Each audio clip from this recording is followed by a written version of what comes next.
എല്ലാ സിറ്റുവേഷൻസും എല്ലാവരിലും സ്ട്രെസ് ഉണ്ടാക്കുന്നില്ല. സ്ട്രെസ്സിൻ്റെ തോതും പലരെ സംബന്ധിച്ചിടത്തോളം ഏറിയും കുറഞ്ഞുമൊക്കെ ഇരിക്കും.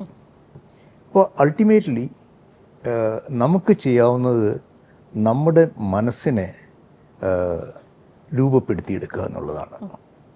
ഇപ്പോൾ എൻ്റെ മുമ്പിൽ കൂടെ എന്ത് സംഭവിച്ചാലും എനിക്ക് ദേഷ്യം വരില്ല എന്ന് ഞാൻ തീരുമാനിക്കുകയാണെങ്കിൽ ദേഷ്യം വരില്ല. അപ്പോൾ അത് ഞാൻ എൻ്റെ മനസ്സിനെ രൂപപ്പെടുത്തിയിരിക്കുന്ന എനിക്ക് എന്ത് പ്രകോപനം ഉണ്ടായാലും ഞാൻ ദേഷ്യപ്പെടില്ല എന്ന് വിചാരിച്ചാൽ ദേഷ്യം ഉണ്ടാവില്ല. അതുപോലെ സങ്കടവും നമുക്ക് വരുമ്പോൾ സങ്കടം ജനിപ്പിക്കുന്ന പല സംഗതികളും നമ്മുടെ മുമ്പിൽ കൂടെ കടന്നു പോകാം.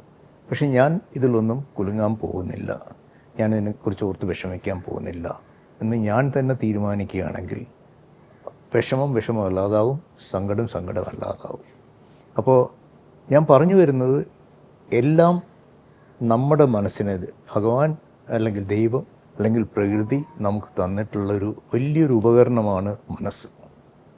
ആ മനസ്സിനെ പാകപ്പെടുത്തിയെടുക്കുകയാണെങ്കിൽ, അത് ചിന്തകളെ നമുക്ക് നിയന്ത്രിക്കാൻ സാധിക്കുകയാണെങ്കിൽ പല സ്ട്രെസ്ഫുൾ സിറ്റുവേഷൻസിൽ നിന്നും നമുക്ക് സ്വയം ഒഴിവാകാൻ സാധിക്കും.